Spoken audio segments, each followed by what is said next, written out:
حدیث 607 حضرت عائشہ رضی اللہ تعالیٰ عنہ سے مروی ہے کہ رسول اکرم صلی اللہ علیہ وآلہ وسلم جب آرام فرما ہونے کا ارادہ فرماتے اور آپ حالت جنابت میں ہوتے تو سونے سے پہلے نماز کے وضو جیسا وضو فرماتے۔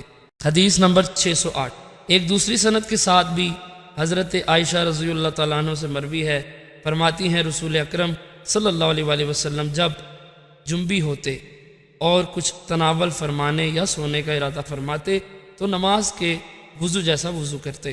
حدیث نمبر 609 ایک اور سند کے ساتھ بھی اس کی مثل مروی ہے۔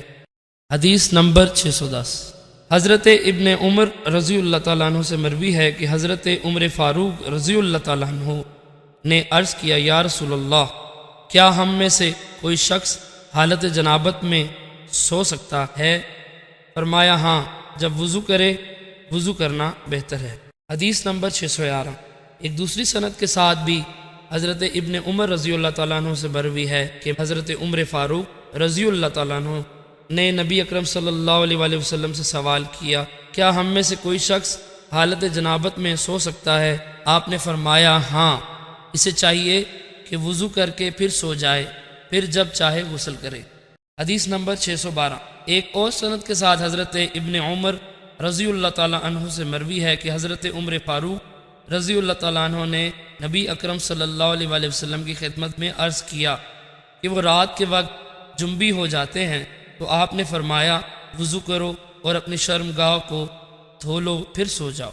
حدیث نمبر 613 حضرت عبداللہ بن قیس رضی اللہ تعالیٰ عنہ فرماتے ہیں میں نے حضرت عائشہ رضی اللہ تعالیٰ عنہ سے نبی اکرم صلی اللہ علیہ وآلہ وسلم کے وتر نماز کے بارے میں پوچھا تو انہوں نے حدیث ذکر کی۔ میں نے کہا کہ آپ جنابت کی حالت میں کیا کرتے تھے؟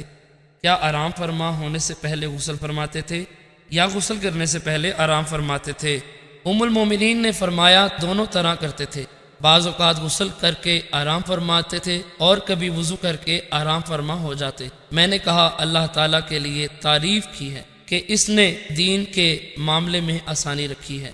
حدیث نمبر 614 ایک اور سند کے ساتھ بھی اس کی مثل مروی ہے۔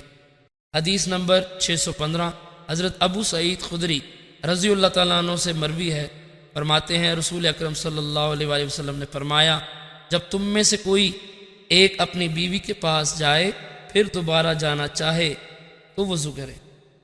حدیث نمبر 616 حضرت انس رضی اللہ تعالیٰ عنہ سے مروی ہے کہ نبی اکرم صلی اللہ علیہ وآلہ وسلم اپنی ازواج مطہرات کے پاس ایک غسل کے ساتھ تشریف لے جاتے، یعنی آخر میں غسل فرماتے۔